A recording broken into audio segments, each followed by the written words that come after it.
Insane in the membrane. There you go, mate. All good? And that sounds okay and That's everything. it, yeah.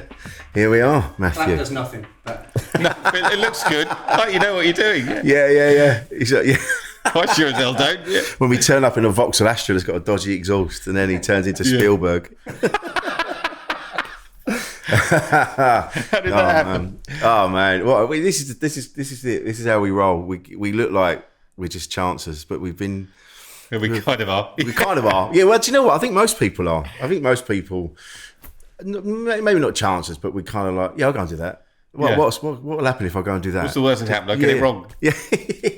I've got it wrong quite a bit, actually. Yeah, I'll be well, honest. But that's the real world, eh? Oh, man.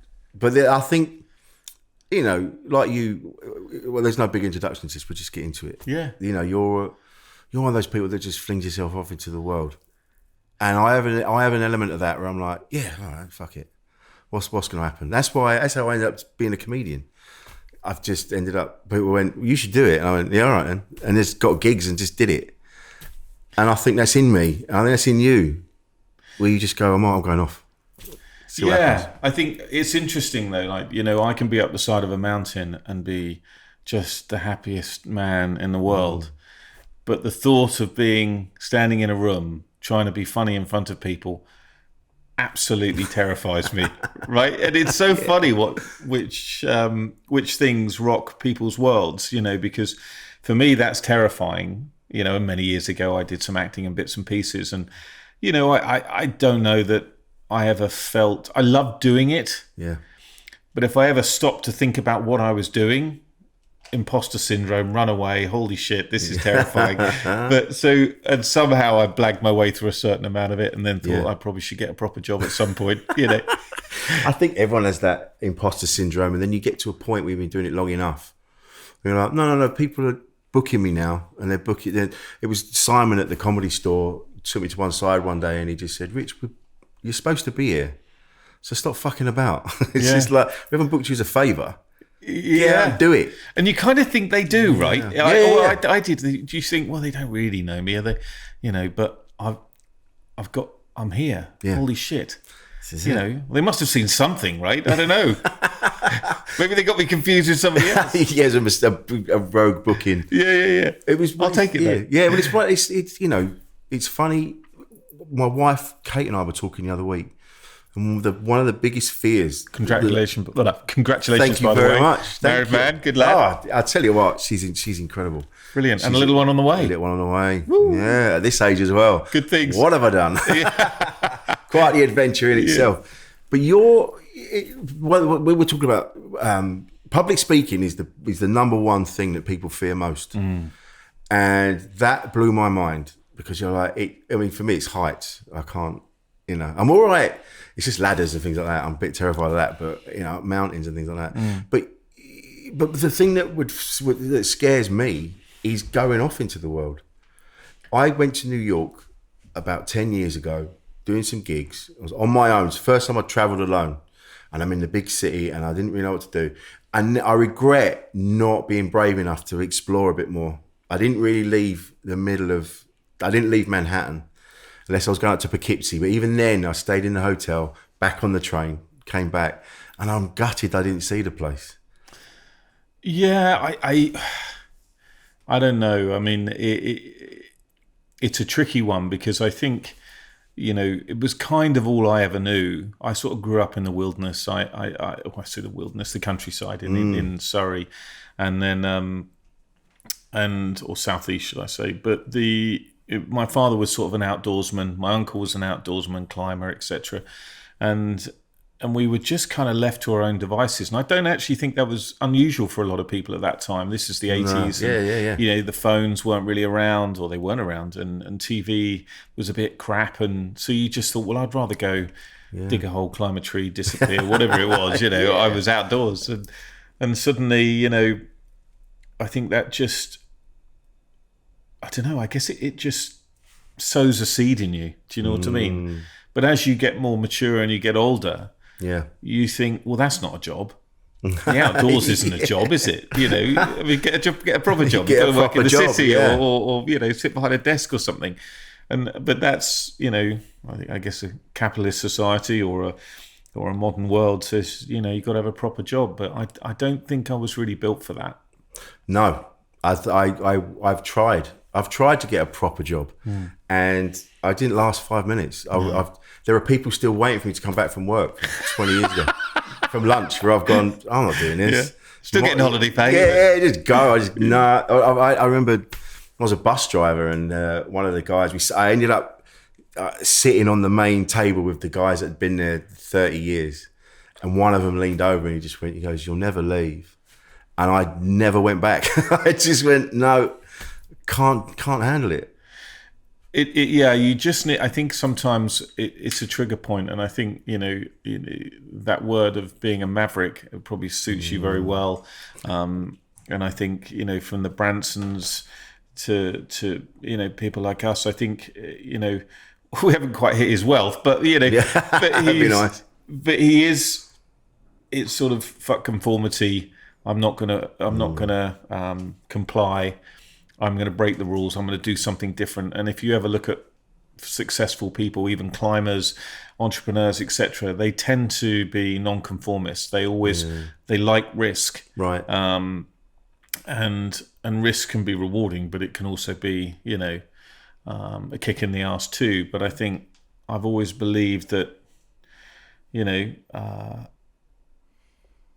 experience and knowledge will generally get you through it. If you have a passion, make sure you do your due diligence and then go and give it a go, Yeah, that's the thing, isn't it? When you first start out, you just fling yourself off and the due diligence comes later on when you go, I did that when I was young, for sure. Yeah. A few scars and bruises from that one. Yeah. But it's that, I think it comes from, and you might be the same, it comes from I could never sit still. When I was a kid, I was always on the move, and I remember my dad shouting at me one day. He was like, "Look, I was stood in the doorway of the lounge, and I was watching the television. Stood up, and he said, either come in and watch the telly, or fuck off. Yeah. Like, what are you doing?" And I'm like, "Oh yeah, I always felt like I couldn't stay around for too long. I had to get somewhere. Yeah, I don't know where that place was though, but it was just around the corner. Just around the corner. Yeah. But then it was like, well, what's around that corner, and what's over there?" I couldn't, and I've always been the same. If I stay somewhere for too long, I get a bit fidgety. I tell you, I think we're cut from the same cloth on that one. I mean, I was at a pretty belligerent school, and at the time in the 80s, it was, I had dyslexia, so I wasn't the best academic, and it wasn't recognised. You just got you got the cane or picked on or whatever it was. And so I spent my childhood at school anyway. I had an amazing family, but at school, man, I used to just get my ass fucking torn out every day, So in the end, I started, and I was the dreamer, right? Okay. I was the guy when they're trying to teach you Latin at 11, and I'm like, what is this? It's like from another planet. I mean, how is this ever going to help me in my life? And so I'd be looking out the window, looking at the rolling hills, and I would be thinking, I wonder how long, I literally remember this, I wonder how long, if I started walking, how long it would take me to get to that hill. And once I got to that hill, I wonder what's over that hill. I wonder if I could make camp and spend the night there. And this is at 11, right? Yeah, 11, 12 years old.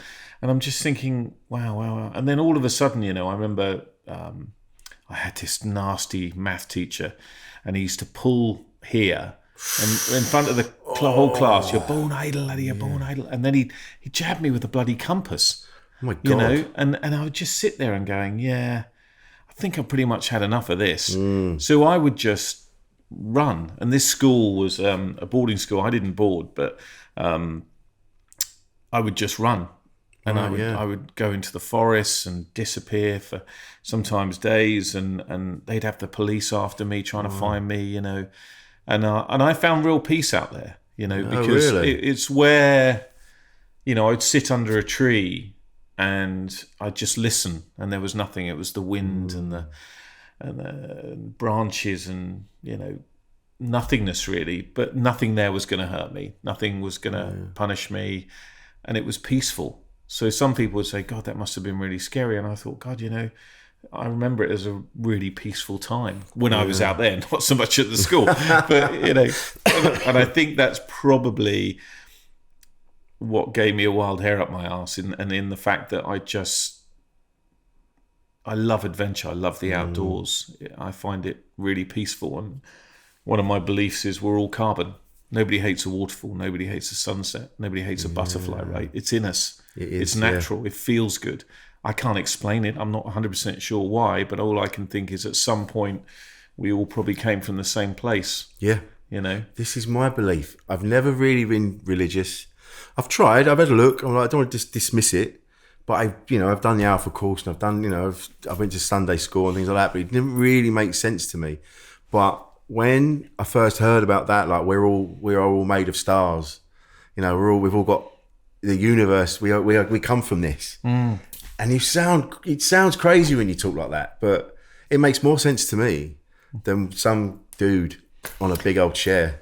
Yeah, I think I've never really had a problem with religion. I still don't. I think it's each to their own. Yeah, absolutely. And everyone's entitled to their beliefs. I just, my prescription is nature, the outdoors. And so that's what I believe in, Mother Nature, if it's a thing, or the universe, if it's, if it operates. I just can't help but think there's got to be something bigger than us, right? Yeah. And like you, I think a guy sitting in a chair, I might, or this almighty. And I definitely believe there's something. Yeah, I don't know what it is. Maybe it is God. I don't know. But I take comfort in being in nature. I don't mind the cold. I don't mind being on my own. I don't mind being in the middle of nowhere. Yeah. For some reason, it feels, to me, safe. Must have been hard when you'd rather be doing that, getting out there into the world and exploring everything. Must have been hard being involved, like you said, like you did a bit of telly, being in a relationship with someone who was on the telly. It must have been really difficult to get your head around when you see, because I'm not slagging anybody off who's in telly or who's doing telly, and I've done a bit. When you see it for what it is, it's quite shallow, really. Not shallow, but you know what I mean. It's kind of, what am I trying to say? It just doesn't feel the same as getting out amongst nature and amongst people. And do you know what I mean? Yeah, I don't think they could be more opposite. That's for sure. Yeah, I think it was a really interesting place to be, because it couldn't have been more opposite to what rocked my world.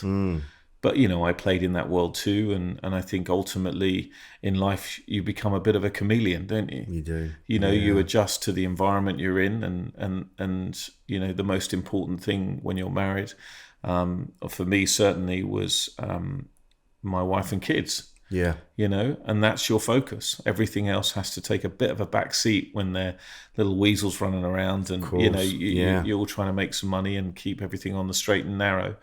I think sort of, obviously being in that world is, it's unique. It's certainly unique. And I'm not sure I'd rush back into that, but, No. I don't begrudge anyone. I think, but we do live in a world where people chase. I don't know if it's the money they're chasing, or the fame, or the fortune, or the I don't know, the affirmation that, yes, I'm big, I'm powerful, I'm strong, I'm famous. Yeah. And to me it's a bit of an illusion, because I bet if you're not happy, you can get all this and you'll get there. And you know what? Nothing stays shiny for long. No. And once the shine wears off, you're like, why am I still not happy? I have an adventure travel company, and we take clients away and stuff. And a lot of these clients are very wealthy. And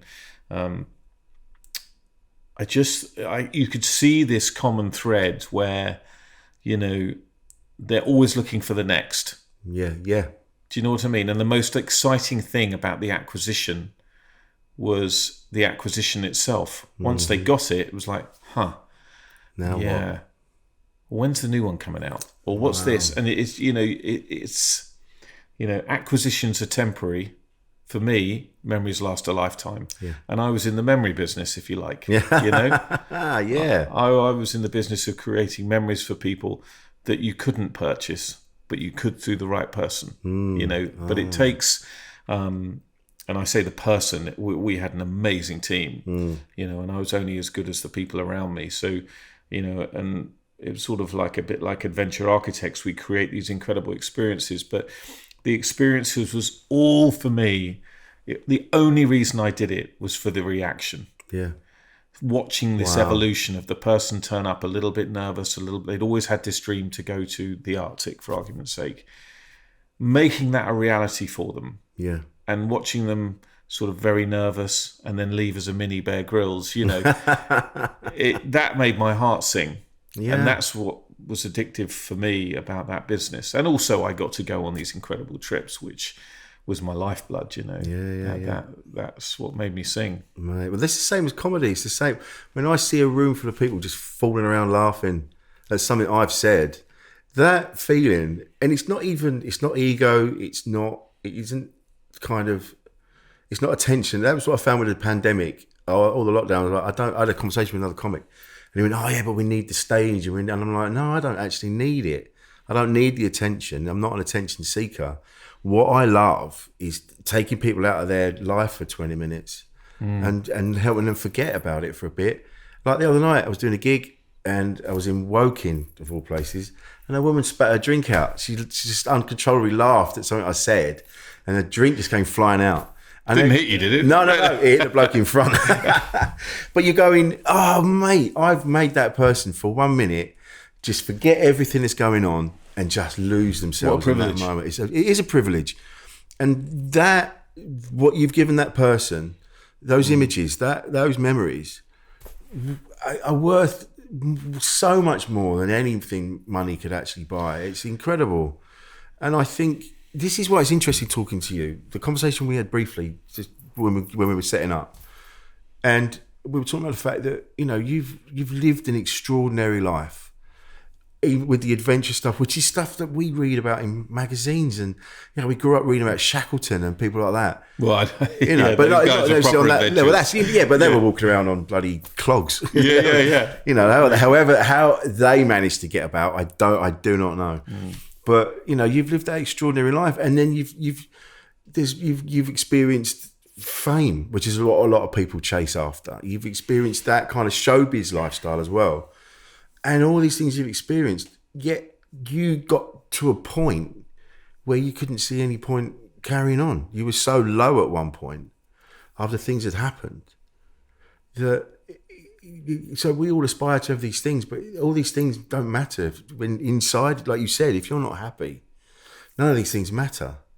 And that I found, when you were telling me about that before, I found that extraordinary. Like, but you've got the life.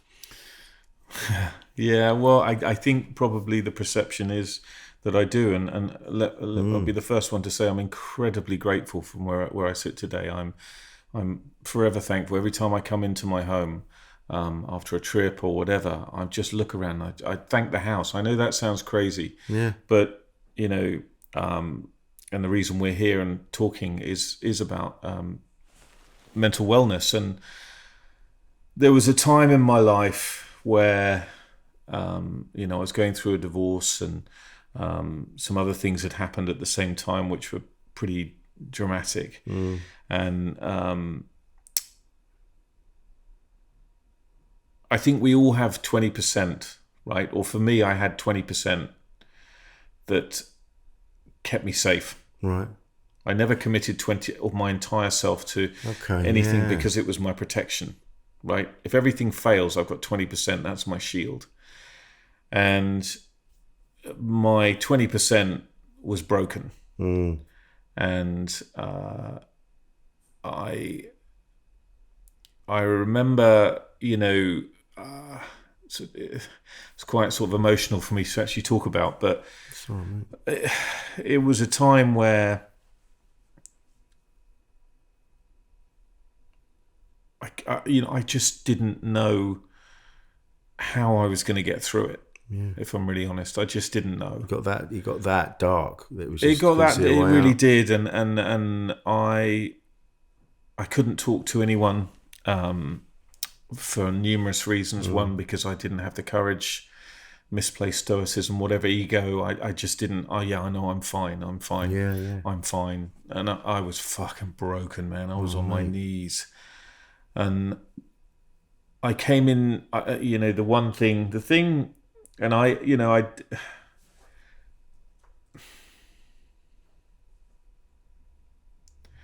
There was a time where it got to where I nearly took my life, and I believe my late father stopped that from happening. Oh, really? And I guess I'm a bit spiritual like that, but I believed he was there, and I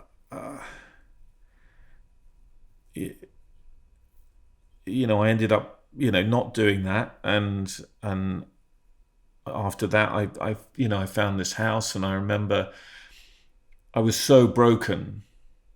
3 major events had happened. My father had died. I was going through a divorce, and there was an event I was involved in that was just about as bad as it gets.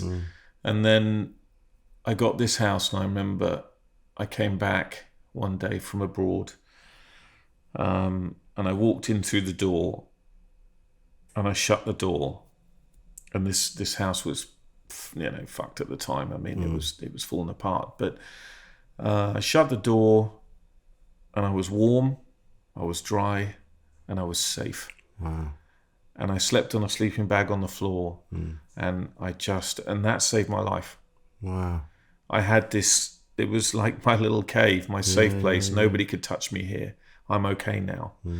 And so, I guess that's where it all started, why I'm doing what I'm doing now, is that I just wanted to do something bigger than me. I wanted to help others. I knew that if I'd been in that place, that there must be others that have been there. And Definitely. Why is nobody talking about it? Especially somebody, like I said, somebody like you, that on the surface is, you're Mr. Adventure. You're out there. You're doing it. You're like pushing on, and you've pushed yourself to places where a lot of us could only dream of going to. And not just physically, but mentally as well. It takes a lot to get to these places. You're not just driving up to Crewe. You're really flinging yourself out there. And so for someone like you to experience something that low, I think it's so important for people like you to talk about that. This is why it's good that sports people are coming out. Like Ricky Hatton talked about being depressed. Like, how is he depressed? Tyson Fury, the king of the world. He's but this goes back to my thing of, on the surface, everything looks shiny. These guys have got wealth beyond measure, fame beyond measure, fitness, et cetera, et cetera. Everybody wants to touch them. Everybody wants to give them a show. Everybody wants to give them more money. But they're still not happy. Yeah. But the illusion is, and what we're always told, I believe, is that we'll be happy tomorrow. Right. I'll happy when I have more money. I'll be happy when I've got a better wife. I'm happy when I've got a bigger house. Happy when I've got, a better lifestyle, whatever it is. But the thing is, all those things are temporary. Nobody on their deathbed said, I wish I had more money. No. What do you want on your deathbed? If you get the call tomorrow, what do you want? Your kin, your family, your son, your kid, your daughter, your wife. That's all that matters at that point. That's all you've got can hold on. No, say, can you bring me my car? Can you bring me a briefcase of my money? This is it. I want to just stroke that for a while before I take my last breath. I don't think so. No. And I think if we don't stop every once in a while and appreciate what we have, what the fuck is the point? Yeah. And I remember my father, I was very fortunate enough to be there when he passed. But before he passed, apparently this is what happens, is that, they have like a last injection of energy. Okay. And he suddenly had this injection of energy. He said, Matthew, will you take me to the garden? And he was a real nature guy. And I pushed him out in the garden in the wheelchair, and I was watching him, and he was looking at the trees and the wind going through the trees, and it was, I remember just looking at him and I'm thinking, Dad, what are you smiling at? What are you smiling at? And he just said, just look at that, man. Look at the colours. Look at the wind. Listen to it, listen to the birds. And at that point, everything had become so visceral. Yeah. Because everything's just about to go. 2-3 hours later, he was gone. Oh, mate. But at that point, Yeah. it was so powerful. And I remember that to my day. And I just thought, whatever I do for the rest of my life, I've got to stop every once in a while and really appreciate where I am. Yeah. Not what I have. No. Because there's all things come and go, right? Acquisitions come and go. Yeah. But that memory will be with me to my grave. And the learnings that I've had to date have, I think, sort of made me put a real value on friendship, kindness, being selfless, and life. Yeah. Life, this is all we've got. It is. Yeah. As far as we know. There is no second chance, right? So we better get on with the business of living. And somebody says to me, so, what are you up to? And I tell them, and they say, God, I just saw you up another fucking mountain or whatever it was. And they said, why do you do that? And I said, man, for me, it's in me. I can't really not do it. And it makes me happy. And, I just want to chase life. Yeah. I got a call when I came back from the Arctic earlier this year. And a friend of mine said, two very good friends of mine had both been diagnosed with cancer, 50 years old. One wasn't even 50. Both of them were given, one was given 3 months, the other one a little bit longer. And I'm sitting there like, holy shit. That's it. Yeah. And I think if any of us get this call, your first thing is like, holy shit, right, I've got to go and do all the things I wanted to do. No, fuck, dude, you're fucked. Yeah. At that point, they're probably pumping you full of some drug or whatever to try, and those moments of chasing life are now gone. Yeah. You can't wait till you get the call. You've got to grab it now. Yeah. And so for me, I want to grab it now. And so for me, every spare moment I have, if there's an opportunity to go and explore, I'm out. Yeah. I'm done. I'm going to do it. And but going back to your question about being broken, I think during that time I just remember as well just the enormity of these events and not being able to talk about it was really, really tough. Yeah. Because I had to be sensitive to the life I was living at that time. Oh, yeah, of course. So I had to keep everything internal. But so you end up, it's this famous thing, isn't it? Or the commonality is that you go to a doctor because that's all we really know. That's all we're taught. If there's something wrong, you go to the doctor. Yeah. And what does the doctor do? It gives you a pill, right? Yeah. So you take a pill, and take that. Come back to me in a couple of months. See how you get on, right? And I'm taking this pill. I don't feel happy. I don't feel sad. Now I don't feel anything. Yeah. And then I was thinking to myself, well, hang on, what happens when this stops working? Oh, we'll give you a stronger one, right? Okay. So what happens when that stops working? Well, we'll give you another stronger one. So when does it stop? Yeah. And I don't think doctors, God bless them, I love them, and I think they do a fantastic job, but they're taught about trauma, as in blunt force trauma, but not mental trauma. No. So what can I do to help you? They don't know any different. God bless them. It's not their fault. That's why you go to a psychiatrist or a therapist or whatever. So they what they know is to give you a pill. Yeah. And for a lot of people, that's great. But for me, it didn't work.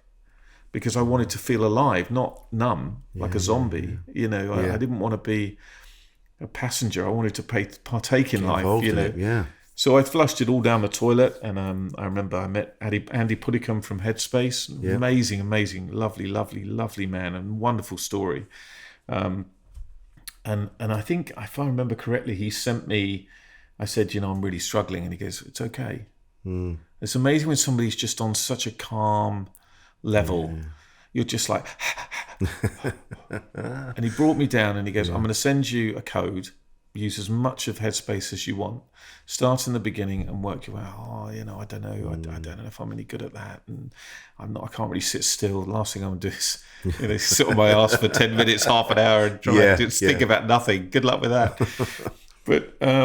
But it changed my life.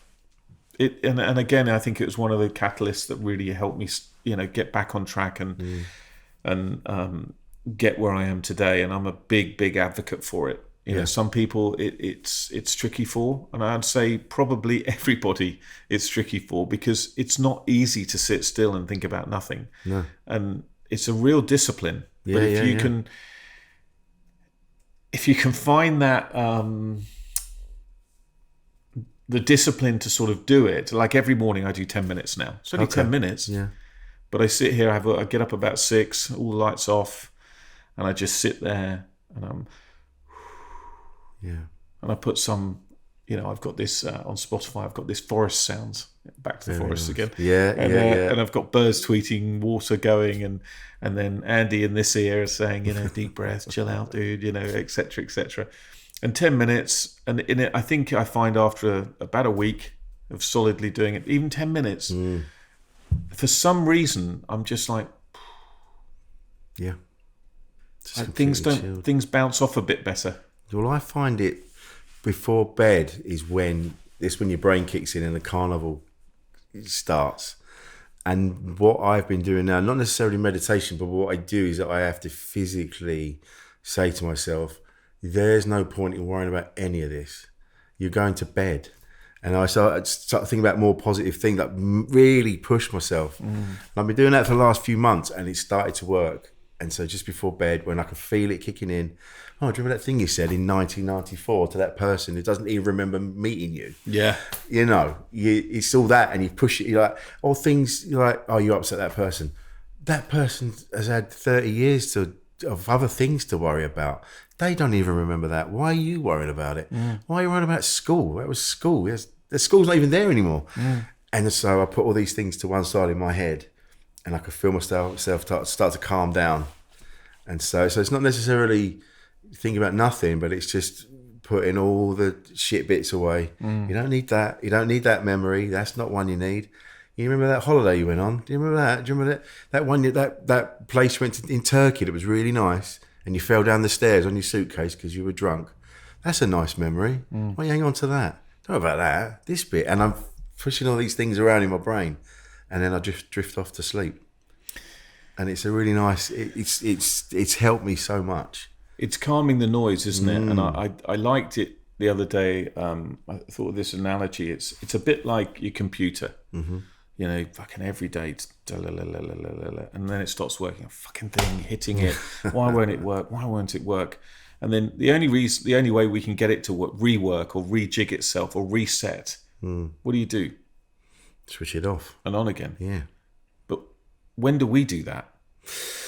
We never do, right? Do we? There's no reset, right? Yeah. And so what we do is, if we're feeling tired or, oh my God, stressed out, so I'm tired, I've got another 3 hours. What do? We drink coffee. Yeah. We caffeine. We Red Bull it, or whatever we do to get ourselves jacked again. And the thing is, it's really important to listen to your body, because if your body's saying you're tired, I know it's not easy to take any time out or 5 minutes or whatever, but it's really important to listen to your body, because then by the time you get home, you're jacked on caffeine or whatever it is, or sugars or whatever, and we're not sleeping. And then it's rinse and repeat. And, you know, I hear it all the time that, oh, you know, in the Western world, we've never had it so good. Well, if that is the case, why has there never been more people committing suicide and more people on antidepressants than there has ever been in human history? The numbers are through So that's the roof, telling me there's something very fucking wrong. Yeah. We're not doing it right.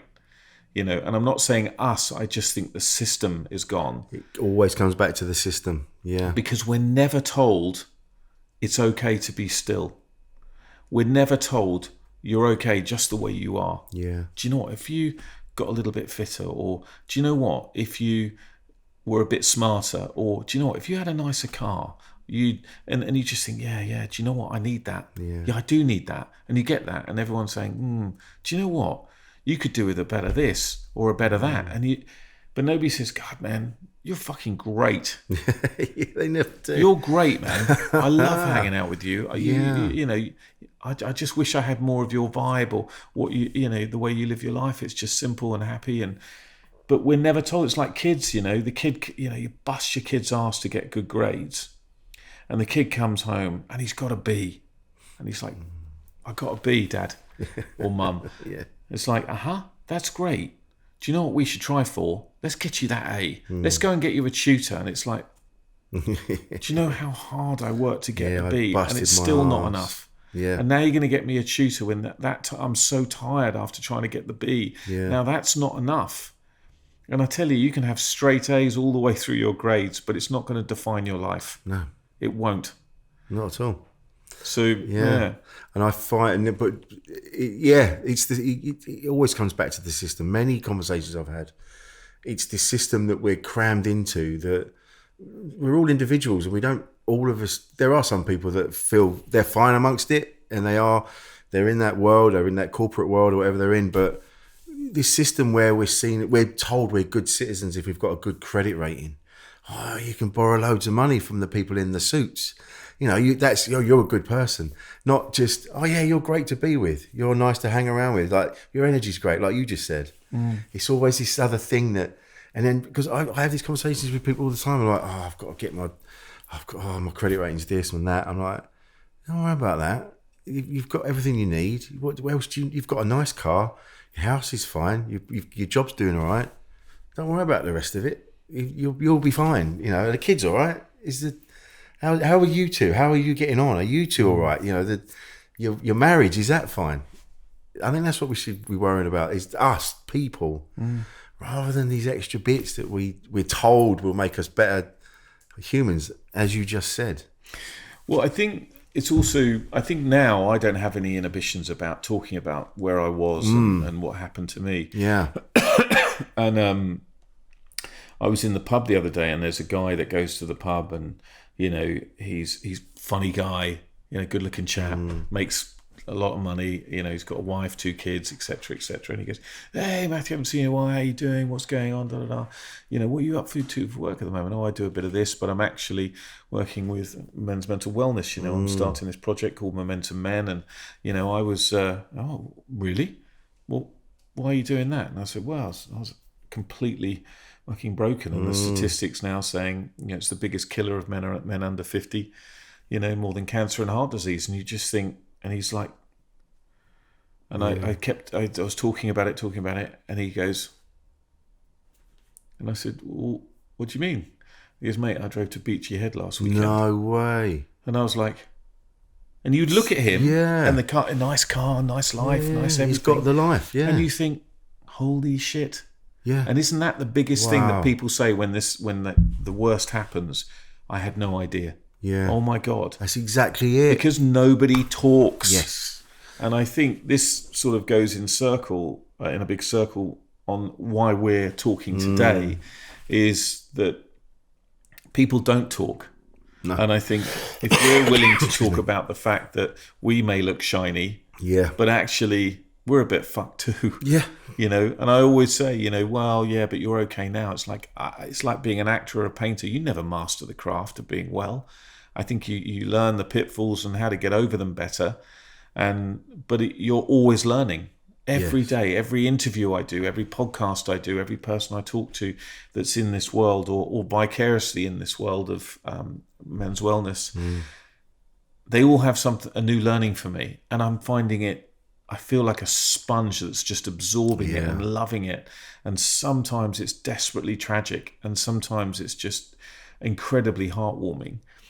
And I think these conversations, hopefully, are an opportunity for men, every man, rich, poor, whatever, gay, straight, it doesn't matter. No. It just doesn't matter. If you're suffering, it's okay. You know what? It's okay to be sad. It's okay to be a bit broken. Yeah. You know, it's okay to be depressed. You're still a man. you're actually more of a man because you're talking about Exactly. it. And that takes enormous courage. Massive, huge amounts of courage. Why it takes courage in a modern world is insane, right? Yeah, It shouldn't yeah, yeah. take courage to be able to talk us out of something. It should take courage to climb a mountain. But actually, it's easier to climb a mountain than talk about your problems. It is. It's crazy. I've just been listening to Adrian Edmondson's book, Berserker. And in that, he talks about, he's had suicidal thoughts to the point he just thought suicidal thoughts were just normal. Everyone has them. And it was only when he spoke to a friend of his and he went, no, mate, you need to go and talk to someone. That's not how everybody thinks. More people do than don't. But again, on his level, you're like, that's Adrian Edmondson. And he's having those thoughts I stopped the car. I was just like, what? We need to talk. And this, like you've just said, this is what we're doing. And it's so great that you're setting up what you're setting up. Your Momentum is wonderful, because it needs to be that. And there are so many men struggling silently, and it frightens me. It's really frightening. And if you don't mind me asking you, how you got here, because obviously generally there's a few triggers or a couple of moments in life that have taken you to that point. As much as you've come back a bit from it, you thought, I have to talk about this. This is not okay. And everybody I seem to talk to says, I'm like that. I've had those thoughts. And you think, really? Just like you said about the book. What the fuck? Him? Really? Hang on a minute. He's a rock star. Do you know what I mean? Yeah, exactly. Like, really, Liam Gallagher has even talked about he's struggling with it a bit. And then he said he looks in the mirror and he goes, I'm Liam Gallagher, it's fine. But yeah, I'd been through every relationship I've ever been in, just always sort of fell apart. I'd been married. I've only ever been married once before to a wonderful woman, and I ruined it by being too self-centered and kind of too busy focusing on my career and like, I need to be this and this and that and the other. And then I got involved with somebody else, and it was a very destructive relationship that really took its toll, more than I realised it had. And it wasn't until I sort of came out of it and I was just, again, broken. And you said about the 20%. I've always been, I didn't realise this until afterwards, it doesn't matter where I've been or what I've been doing or any drugs I've taken or drink I've drunk, I've always managed to keep one hand on the ground and keep that centre and go, oh no, I'm all right. I've never been, and I've taken some stuff, but I've always managed to keep one hand on the ground going, no, you're all right. You're off your head, but you're still, you know where you are. I gotcha. Yeah. I still always knew where I was. I was always able to get home. But after this, I just didn't have that. I was just lost. It's like in Gravity, the film, when he becomes detached and he's just spinning off into space. And I felt like that. I'd put so much effort into that relationship that was so destructive, and then come away from that and things are being said about you that aren't true. And you're thinking that everyone hates you. Everyone's believing her because she's a bit more famous than I am. And it was a bit like, oh God. And I just started to cry one day because I was planning on doing it. I worked out there was a bridge, go under the bridge, leave my phone in my friend's flat so nobody will know where I am. And it wasn't a well-worn footpath either where the bridge was. So no, it would be a while. So it wasn't even, I'll do it here and I'll be found, and it was like, I'm going to go under there and no one will find me. And that's when I started to cry, and that was at my lowest bit. And I remember thinking about my boys and just sobbing because it's not about, I suddenly was like, it isn't, all right, I'm hurting and it's horrible and I don't want this pain to stop. But the pain that I would put my lads through if I did that. And that was the turning point. I think that's the hand on the ground, was the boys. Yeah. I think it's interesting. I just did a podcast with an amazing lady, Claire, who has got a fantastic charity called James's Place. Yeah. And her son tragically ended his life. And she's created this fantastic charity off the back of it. She's done just such a force for good. Yeah. Out of something just so desperately tragic, something amazingly positive has come from that. And talking with her about, and she's been doing it, 15 years, I think now. I said to her, what do you think the main cause of suicide is for men, and she said instantly relationships, Right. as in divorce, etc., etc. Man losing his pride, his purpose, etc., or broken. Oh, man. Yeah. And he said the second thing is probably financial. And you can see it. I think we spoke about there's so much anger in the world at the moment with men versus women or women versus men and whatever it happens to be. And do you know what? I certainly don't have any problem with any of it. No. But it's all this sort of anger that is pulling us apart, when actually don't we need to be closer together? Absolutely. Have more understanding, opposed to he, she, they, him, whatever. It's just like, wow, there's so much anger in it that it's just tearing the society apart. When actually, if we can have a bit more understanding and a bit more kindness and welcome each other in, then I think it would certainly be a better place. And I don't know many men that don't want their other half to be successful and do well. Yeah. Of course you do. If you love your wife, you want them to do well. Support them with that. Fantastic. I think so. I don't know. I sometimes feel that all any human really wants is to love and be loved. Right? That's all we really want. And ultimately, it sounds incredibly simple, but my God, you start putting egos and pride and financial and trying to function in a modern world, and it's a miracle any marriage lasts, right? Yeah. Really, this is it. Yeah. And the ones that I have seen that thrive are the ones where people are really selfless. Yes. Do you know what I mean? That's exactly. And they never take it too far. My best friend, I won't mention his name, in case he gets a bit embarrassed or kicks my ass, but he's an amazing guy. He's actually my mentor as well. He's one of the most prolific climbers in the world. Amazing guy, just a force for good. And his wife is an amazing woman, super fit, super happy. They both live up in Scotland, and he works in the mountains all the time, and she's a teacher in outdoor education amongst many other qualifications. And they are, every time I go up there, I'm just like, they have chickens. He has his own honey, has hives everywhere. They bakes his own bread. It's a very simple and really beautiful, harmonious life. Yeah, lovely. And they really love each other.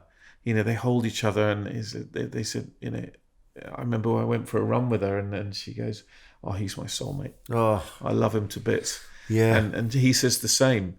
And they came down when this house was being done. We stayed in this tiny little place. I was staying in this tiny little Airbnb while this was being done. I mean, like beyond small, minute. And upstairs with these 2 bunk beds and then like that much space and then a wall, right? And I went up there in the morning to give them a cup of coffee, and they were in the bunk bed together. On the bottom bunk bed together. And I just thought, and there's no room. There's no room. It couldn't be less room. And they're just happy as like 2 peas in a pod. There. And they're an inspiration, not just in life, but in their relationship. And they're just beautiful. And, they're now 60s and they're out in Greece climbing. Oh, amazing. They go up these crazy climbs. In their 60s. Yeah. I mean, honestly, they both look hyper fit. Yeah. And they just don't, numbers don't mean anything to them. They just do what they love doing, and that's being outdoors and living the dream. I think that's it. You just got to keep moving like that on that level. It's like if you had an old car and you left it in the garden, and then eventually it all gets overgrown, and then the tyres deflate, and then it starts to rot away. But if you kept that car moving, it's going to keep working. It's going to keep working. Use it or lose it. Yeah. And it's so important to keep going. It is that. I think I do have that. So may I ask you something? You've done quite a few. I'm fairly new to this now. I've done about 8 podcasts, and we're launching soon. Paul, amazing guy who makes it all happen. Yeah, he is. With producer you Paul. So without producer Paul, this wouldn't be happening, and we wouldn't be here today. So thank you very much, my friend. Yeah, well done, producer. Yay. He's like the drummer in the band. They don't get enough love, I mean, his name's Paul Daniels, and he's actual magic. Yeah, right.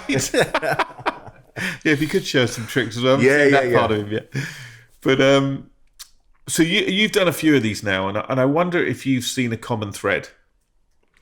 Yes. And I'd love to know a little bit more on that. What have you seen? And a common thing that keeps coming up with men, especially because, like we've touched on, misplaced stoicism, pride, ego. We never talk about anything, but we're both here to say, fuck that. It's time to flip it. Yeah.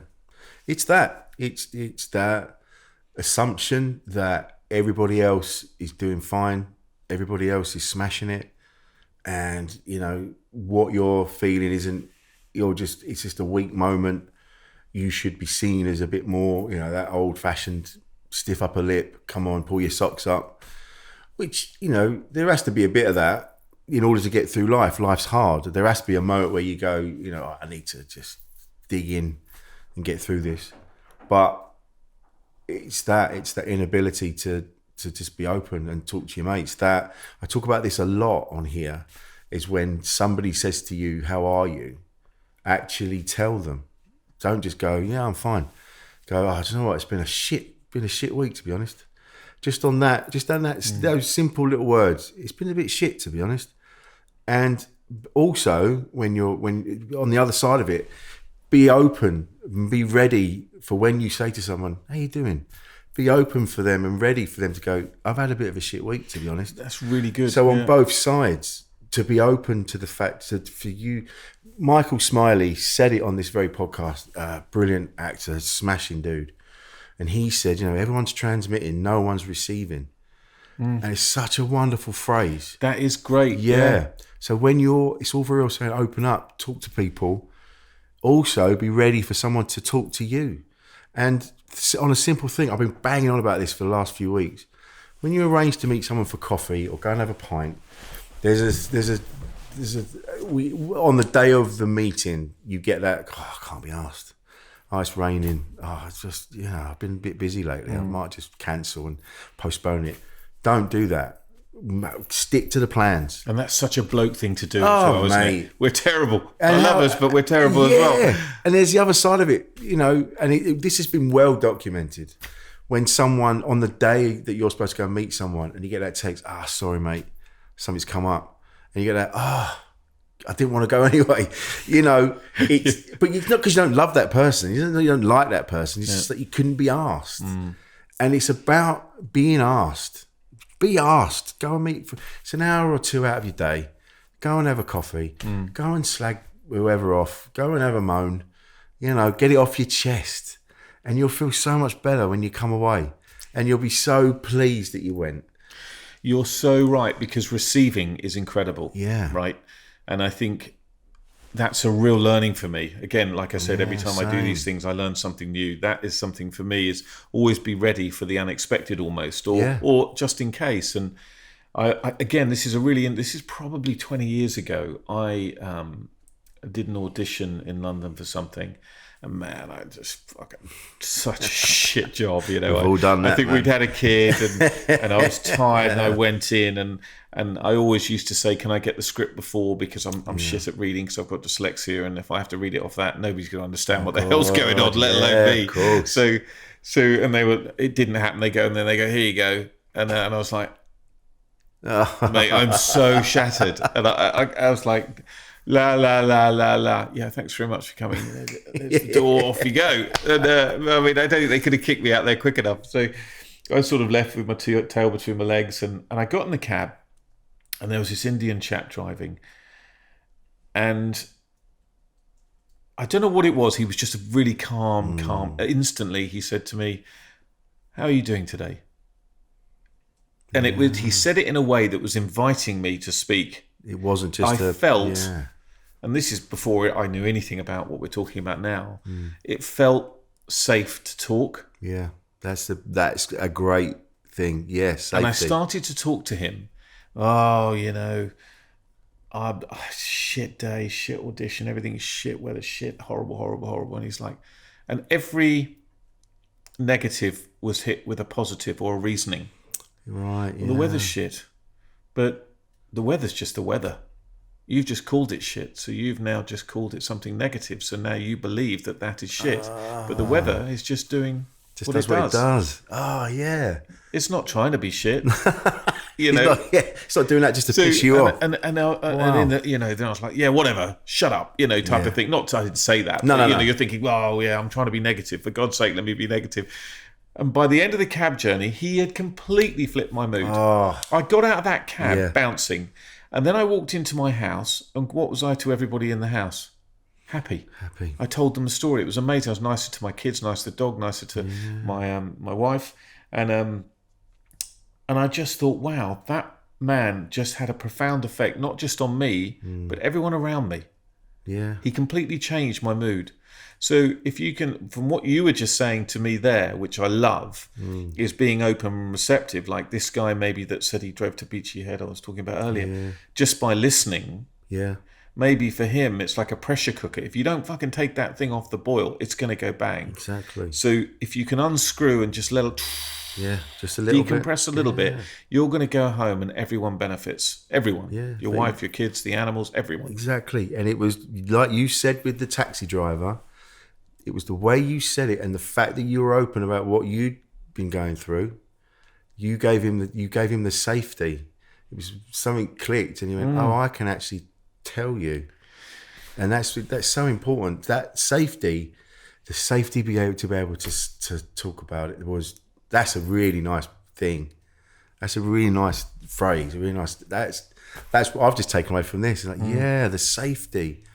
Oh yeah, I can say it now. Yeah. If you can imagine though, if I'd gone to the pub, I mean, and I'm pretty open, but if there were 5 guys there, all thumping their chests and rugby and beers and excuse me, God knows what else.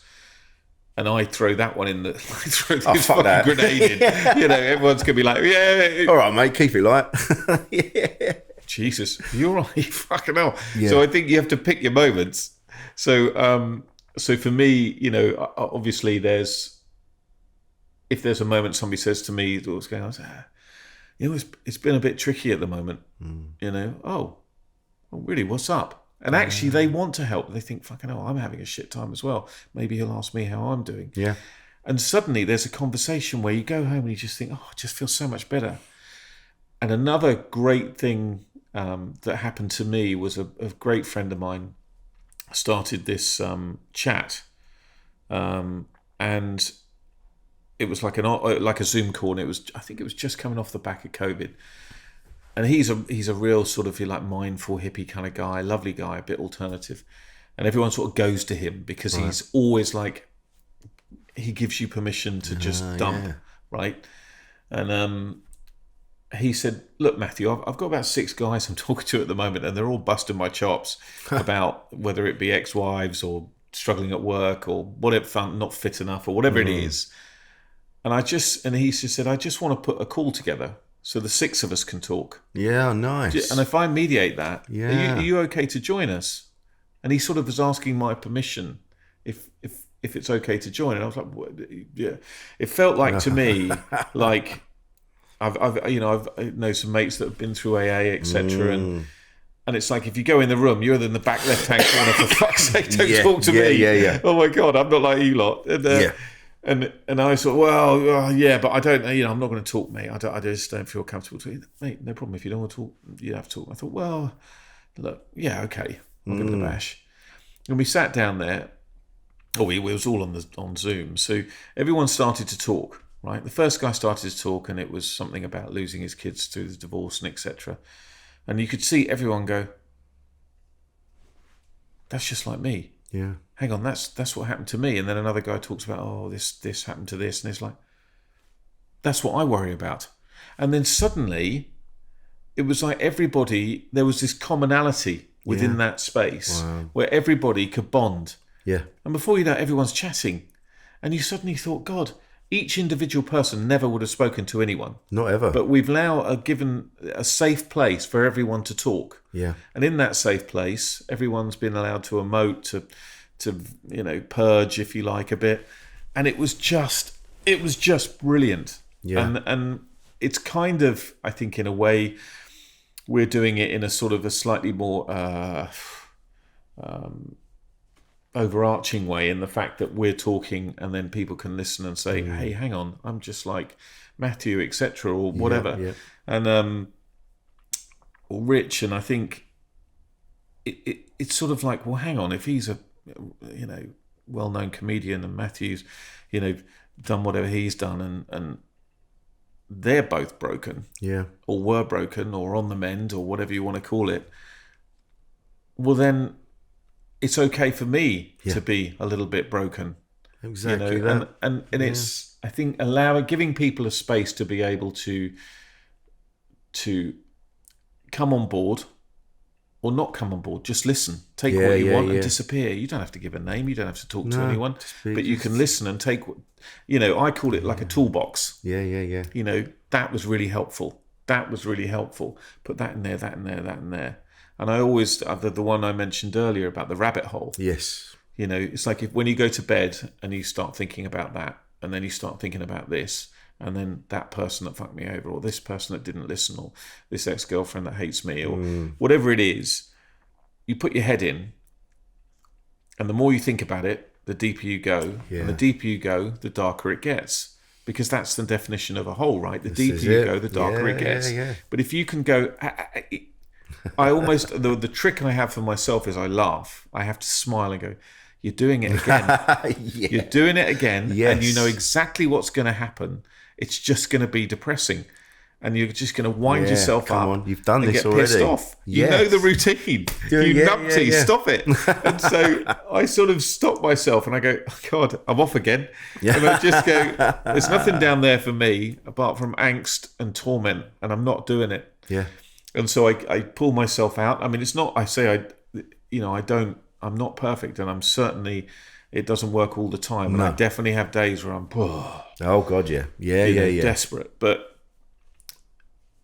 they're certainly a lot less than they were. Mm-hmm. And I think working in this space and meeting amazing men like yourself and that are able and confident enough to talk, is joyous for me.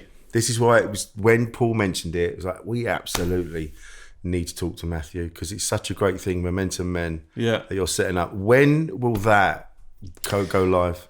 So, like anything, I learnt this phrase as well. I've got loads of these little nuggets. Yeah. Slowly is the fastest way to get where you want to be. Okay. Right. So it's like if you rush up the mountain, you'll get altitude sickness and you'll be crippled and you're never going to make it. Yeah. So think about it. What's your route? Where are you going to sleep? Right. Pace yourself and get there and get it right. Mm-hmm. So initially I was going to launch this probably in 4 or 5 months ago. Yeah. But it wasn't necessarily about it being right. I just wanted to feel comfortable. Yeah. In the fact that what I'm talking about, have we been considerate enough? Are we open enough? And I think it's like anything, and a lot of entrepreneurs to say the same thing, which I love, is if you haven't failed, you're not trying hard enough. Yes. Yeah. And I failed so many times in business. I've got it wrong so many times. I've wasted so much money. But I've taken, like we said about the toolbox, those little nuggets of bits and pieces. And so from building Momentum Men, it's certainly not going to be perfect. No. But it's an evolution. Yeah. No car, the Model T when it first came out wasn't a Ferrari, and it certainly isn't a Focus or whatever they're making now. It had to start somewhere. Yeah. And so for me, the idea is it will be launched in November, God willing, and I think that's going to be the case. Perfect. But we won't be all things to all people on day one, but it will be a start, and hopefully it will be a lot of goodness, a lot of help, and a place to breathe. Yeah. And I, for one, am really pleased that you're doing it. You're gonna change lives, and that's not even change lives. You're gonna save lives, and that's the difference. What we're doing, and I say that I'm not trying to sound grandiose and like, oh look at us. It's literally us talking to each other. There'll be one person will listen to this, and they'll go, oh right, and that's the important bit, and that's why I do this, and that's why you're doing Momentum Men. It's just to get those numbers down, even by one.